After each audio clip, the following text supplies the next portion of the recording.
नमस्कार दोस्तों, मैं आपका अपने इस YouTube चैनल पर स्वागत करती हूँ। आज हम आपको लेकर चल रहे हैं घोड़ाखाल गोलू देवता का मंदिर। यह मंदिर नैनीताल जिले के घोड़ाखाल नामक स्थान पर स्थित है।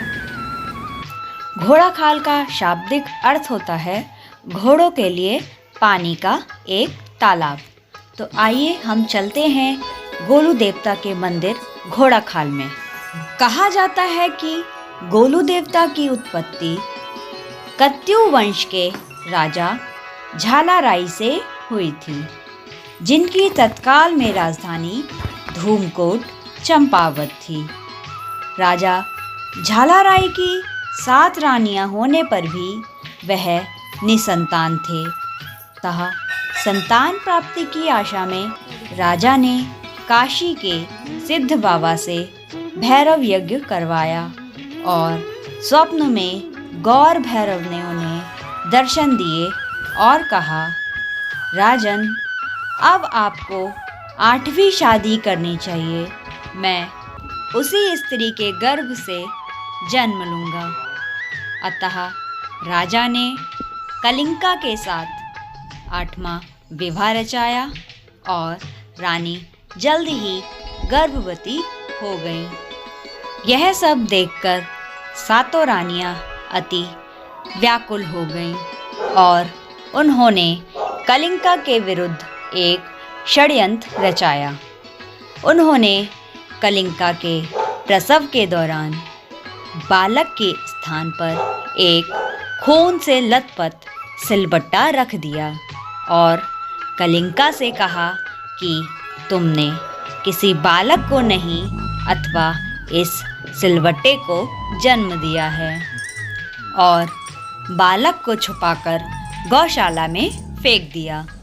उनको लगा कि गौशाला में जानवरों के पैरों के नीचे आकर यह मारा जाएगा, किंतु ऐसा ना हो सका।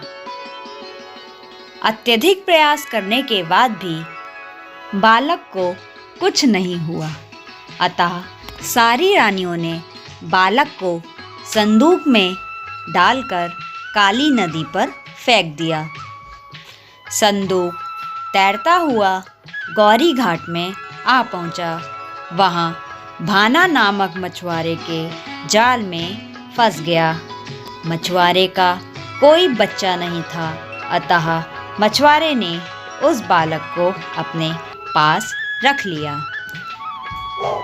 गौरी घाट से मिलने के कारण मछुआरे ने उनका नाम गौरिया रखा।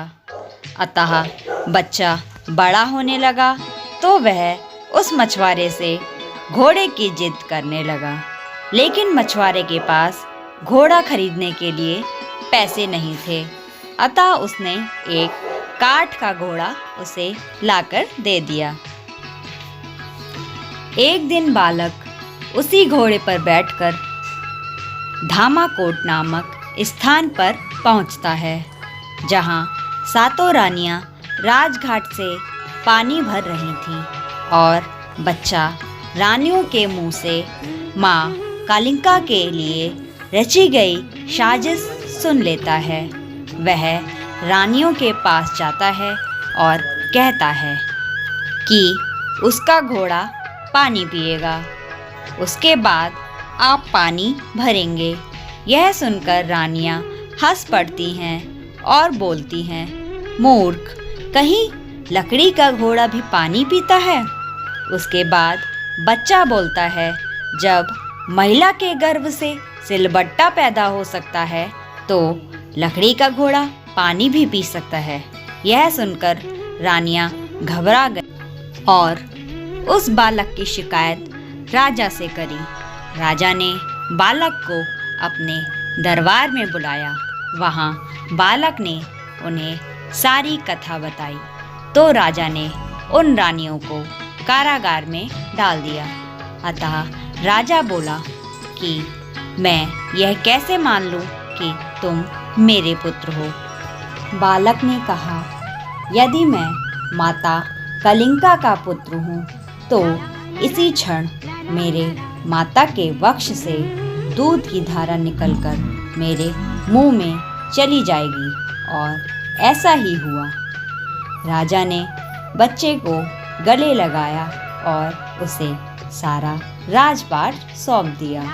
अतः इसी प्रकार गोलू का नाम पूरे देश और जगत में प्रसिद्ध हो गया और सताए हुए लोग गोलू के पास न्याय मांगने आते रहे तथा इनका नाम न्याय के देवता के नाम से जाना जाता है।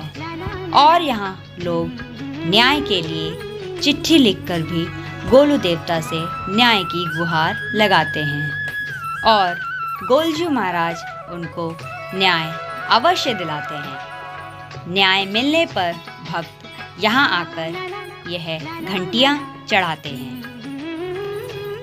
दोस्तों, आप भी अपने घर बैठे बैठे गोलू देवता को चिट्ठी लिखकर उनके दरबार में पहुंचा सकते हैं और आपको भी न्याय अवश्य मिलेगा। जय गोलू महाराज।